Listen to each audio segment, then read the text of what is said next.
오늘도 레전드 채널을 방문해주셔서 정말 감사합니다. 레전드 사연 바로 시작하겠습니다. 안녕하세요. 저는 아들 한 명 있는 아줌마입니다. 아들이 좀 일찍 결혼을 했습니다. 그래서 저에게는 손자가 있네요. 참 말하기 창피하지만 아들 놈은 껄렁껄렁대고 뭐 하나 제대로 할 줄 아는 것이 없는 놈입니다. 저 놈 장가는 가려나 하고 참 많이 걱정했지요. 그런데 웬걸 갑자기 아들 놈이 여자를 한 명 데려와서 결혼을 하겠다고 선언한 겁니다.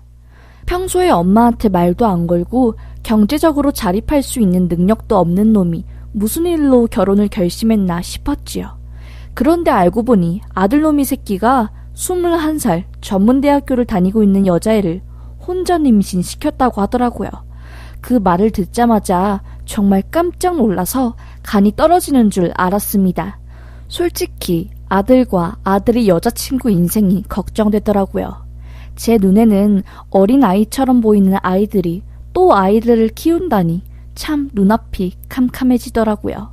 사돈들 집안도 뭐 이혼하시고 형편이 그렇게 좋은 것은 아니더라고요. 아이가 생겼다는데 어떻게 결혼한다는 것을 반대하겠습니까? 할 수 없이 알겠다고 하고 있는 돈 없는 돈 전부 끌어모아 작은 원룸 하나 마련해 주었습니다. 일단 여기서 아이들 키우면서 돈도 모으고 안정적일 때까지 살고 여유가 있을 때 아파트로 가던 뭘 하던 하라고 했습니다. 아이들도 알겠다고 하더라고요. 그렇게 혼란스럽게 시간이 흐르고 결국 손자가 태어났습니다. 처음 생각한 것보다 아이들이 잘 사는 것 같더라고요. 며느리도 이것저것 찾아보면서 야무지게 아이 잘 돌보는 것 같았고요. 아들놈도 아주 작은 소기업에 다니면서 적금도 들고 그래도 가장으로서 역할을 잘 하는 것 같더라고요. 그렇게 손자가 무럭무럭 클 무렵 제 남편이 심장마비로 갑자기 세상을 떠나게 되었습니다. 힘든 시간이 지나고 널찍한 아파트에 저 혼자 사려고 하니 참 적적하고 힘들더라고요. 마침 아들네 부부도 자라나는 아이 때문에 더 이상 원룸에 살기 힘들다는 판단을 내렸는지 다른 곳으로 이사갈 생각을 하더라고요. 그런데 모아둔 돈은 없고 저에게 또 손을 벌리려고 하더라고요. 아니면 혹시 엄마 집에 들어가서 3년 정도만 살고 그동안 돈 모아도 되냐고 아들놈이 먼저 말하더라고요. 오히려 저는 나쁘지 않았습니다. 더 좋았다고 표현하는 것이 맞겠지요. 흔쾌히 허락했어요. 방이 4개가 있었는데 화장실 딸린 방을 아들네 부부에게 남겨주었지요. 며느리가 조심스럽게 자기도 이제 학교 다시 복학하고 학교 생활하고 싶다고 하더라고요. 어머님이 아이 좀 돌봐주시면 안 되겠냐고 하면서요. 솔직히 저는 아이 돌보기 참 싫었습니다. 고생길 훤하고 아무리 손자라고 해도 어린 아이이긴 하지만 아이 키우는 게 보통 일인가요? 가만히만 있어도 허리가 시큰시큰한데 아이 키를 생각하니 눈이 캄캄했지요. 그런데 며느리 생각을 하면 한편으로 마음이 또 아려지더라고요. 저 어린 나이에 아이 돌보느라 대학 생활도 제대로 못하고 얼마나 힘들었을까. 21살 갓 성인 된 아이가 이쁘게 꾸미고 또래들처럼 놀고 싶었을 텐데 하는 생각이 들었지요. 나이 먹은 내가 도와줘야지 라는 마음으로 며느리에게 말했습니다. 너 말 무슨 뜻인지 잘 알겠다. 그렇게 어린 나이에 덜컹 임신하고 아이까지 책임지느라 얼마나 힘들었겠니. 그래, 학교로 복학해서 학교 생활 제대로 하고 아이한테 떳떳한 엄마가 될 수 있도록 노력해보아라. 대신 학교 끝나고 늦어도 7시까지는 집에 들어와서 아이 돌보아라. 나도 저녁에는 한약방 나가서 가게 돌아가는 상황 체크해야 하니 3년 동안 여기서 살면서 목돈 모아서 더 좋은 곳으로 이사 가라는 뜻으로 그 시간 동안 내가 많이 도와주마 라고 했습니다. 원래 제가 동생이 운영하는 한약방에 잠깐 나가서 도와주고 수다도 떨고 했거든요. 손자를 돌봐주게 되어도 어느 정도 제 시간을 확보할 필요가 있었기에 저녁 시간만큼은 며느리와 아들이 손자를 돌보기를 하는 바람이었습니다. 그렇게 며느리가 학교를 나가고 처음 한 달은 집에 잘 들어오더라고요. 그런데 한 달이 지나자 대학교 친구들이랑 노는 게 재밌었는지 9시에 들어오다 10시에 들어오다 심지어는 새벽 2시에 들어오는 일도 있었습니다. 들어올 때도 술 냄새에 담배 냄새에 찌들어서 들어왔고요. 며느리의 행동 때문에 아들과 며느리 사이가 점점 안 좋아졌습니다.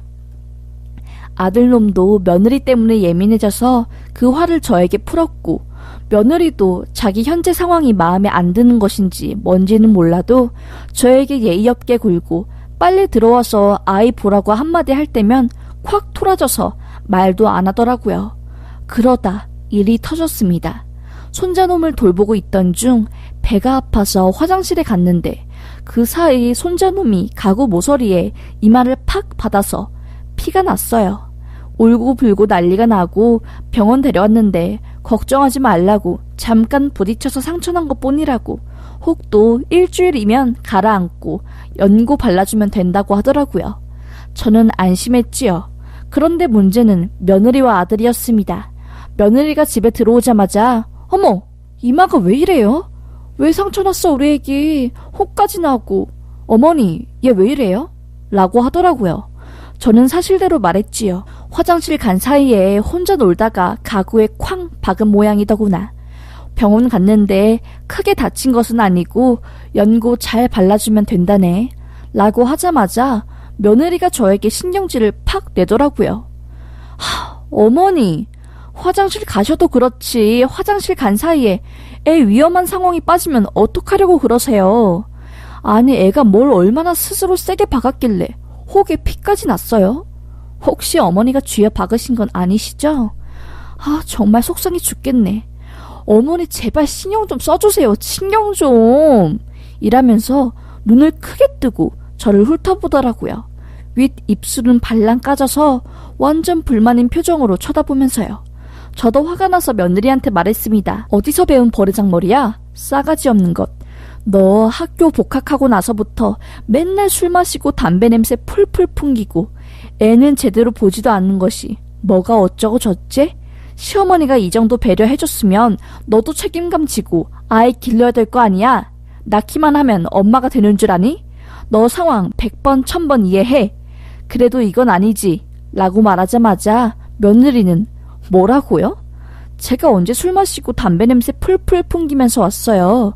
알지도 못하면서 씨발 진짜 누구 때문에 내 인생 꼬였는데 하면서 저에게 손을 올려 확 때리려고 하는 제스처를 하더라고요. 저는 너무 황당하고 어이가 없어서 며느리가 올린 손목을 잡았습니다. 그러자 며느리가 화가 났는지 반대쪽으로 제 볼과 목 사이에 있는 부분을 착 때리고 손자를 데리고 방으로 쾅 들어가더라고요. 내가 이 나이 먹어서 이런 수모를 당해야 하나 라는 울분이 올라오는 것을 꾹 참고 며느리가 들어간 방문을 열려고 하는데 문을 잠궜더라고요. 얼마 있지 않아 아들놈이 퇴근해서 들어오고 며느리한테 연락을 받았는지 저를 보자마자 화를 들이다 내더라고요. 엄마, 왜 애한테 뭐라고 해? 듣자 보니 엄마가 잘못한 거구만. 평생 도움 하나 안 줬으면서 왜 내 마누라한테까지 시어머니 짓을 하냐고. 왜? 안 그래도 마누라한테 해줄 수 있는 것도 없어서 미안해 죽겠는데 엄마까지 애를 괴롭혀.